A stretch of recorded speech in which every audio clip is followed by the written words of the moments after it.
Good morning, everybody. My name is Dakota. I'm representing Team Bowser, and the team is me, Kenny, Ashley, Aditi, Eddie, and Mackenzie.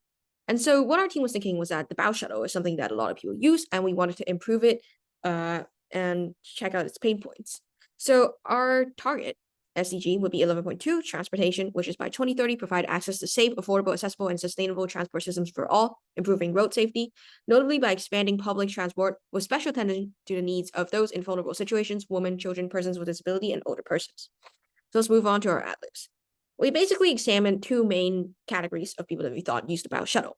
So our first ad-lib is that our BOW shuttle tracker helps cross-enrolled BOW students who want to get to their cross-registered classes on time by eliminating stress about the shuttle's location, increasing accessibility to real-time information, unlike the static shuttle schedule. Our second one is that our BOW shuttle tracker helps BOW students travel to other three schools for social gatherings or events by avoiding unnecessary waiting time, providing real-time shuttle information, unlike the static shuttle schedule. So that's our two main PPCs, essentially addressing the two customer segments that we identified and identifying their pain points. I think a lot of this could show through the test cards, so we're going to move on to that. In order to test our assumptions that we made during our ad-libs, we selected three main tests. One is that we wanted to test whether the shuttle takers were actually frustrated with the timeliness of the BOW shuttle. So we decided to interview people who were waiting for the shuttle. The second one we did was we wanted to challenge our assumption with whether stop location and departure time was actually, not consistent. So we wanted to test it by basically going on the shuttle and just like taking note of when it arrived at different stops. And the third one we wanted to test was that whether this schedule kind of wards off other customers from potentially taking the shuttle. So to test these things, we conducted two main tests, three main tests, which is one, the survey, two interviews based on these surveys, and three, an actual Wizard of Oz test that basically was like two of us sitting on a shuttle, giving everyone else our real-time location and having the rest of our team situated at each stop, talking to the people who are waiting and seeing whether they would be interested in knowing the real-time location of the shuttles. The survey results is actually one of our learning cards, so we will talk about it a little bit more. So moving on to what we learned from these tests. One thing we learned is that the shuttle is actually inconsistent with the static schedule. And this is by us doing a walking in the customer's shoes test, basically taking the shuttle ourselves. The second one we found out was that, this one's really interesting actually, that offering donuts was not really a good way to engage with Wellesley students.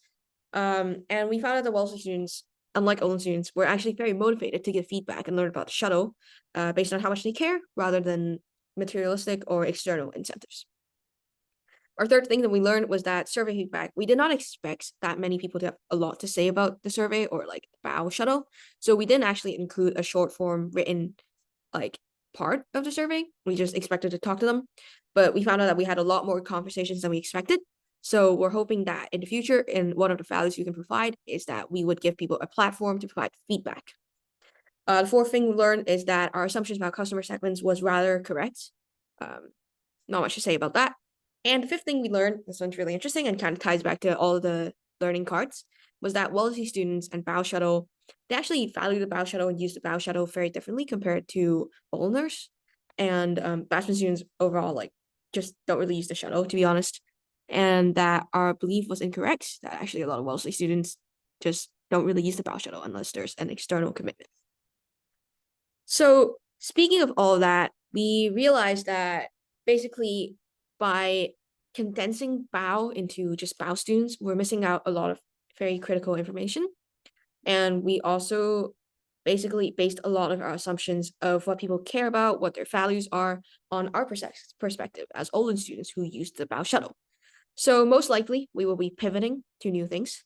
For example, as we were talking about platform for feedback, maybe reducing the importance of the estimated arrival times. And that also includes like our perspective of Olin students with a stop that is quite inconsistent to other people's.